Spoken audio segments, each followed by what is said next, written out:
Magandang tanghali po sa lahat. Tayo nagbabalik ulit dito sa ating munting channel, Samuel Soriano TV29, para mag-discuss ulit kung magkano na ang presyo ng ating mga coins na kinokoleksyon. Ayan po, para dito nyo malaman kung magkano na talaga ang kanilang mga presyo sa ating mga online selling. Magandang tanghali po dyan sa ating mga subscriber at 1K subscriber na tayo. Maraming salamat po sa lahat ng aking mga subscriber. Lalo na po yung mga silent viewers natin dyan na sumusuporta dito sa ating munting channel. Thank you so much sa inyong lahat.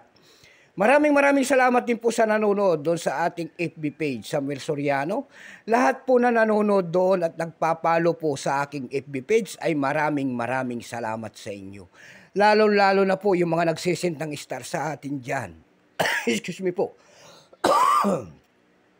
Yung mga nagsisend ng star sa atin dyan ay maraming salamat po. Excuse me po sa ating pag-ubo. Ayan. Yun naman pong hindi pa po nakapag-subscribe dito sa aking YouTube channel, anyayahan ko lang sana kayo na pwede pakisuyo naman. Pakipindot naman po sana ang ating subscribe button, like and share para ma-update ko kayo sa mga latest ko pang gagawin mga video po. Mayroon na naman tayong pag-uusapang barya guys, at ito po ay barya po ng Japan. 5 yen po, baka mayroon kayong mga ganyan, ayan.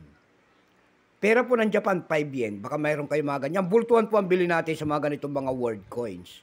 Ayan, bago tayo magsimula sa ating talakan, kilalanin mo muna natin siya para malaman natin ang kanyang presyo.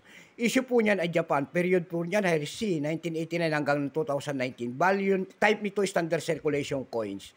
Years, 1-31. Ayan, Japanese calendar po yan. Dito naman sa atin, ito po ay year 1989 hanggang 2019. Value nito 5 yen, Japan. Currency yen, 1871 up to date po. Composition yan ay brass.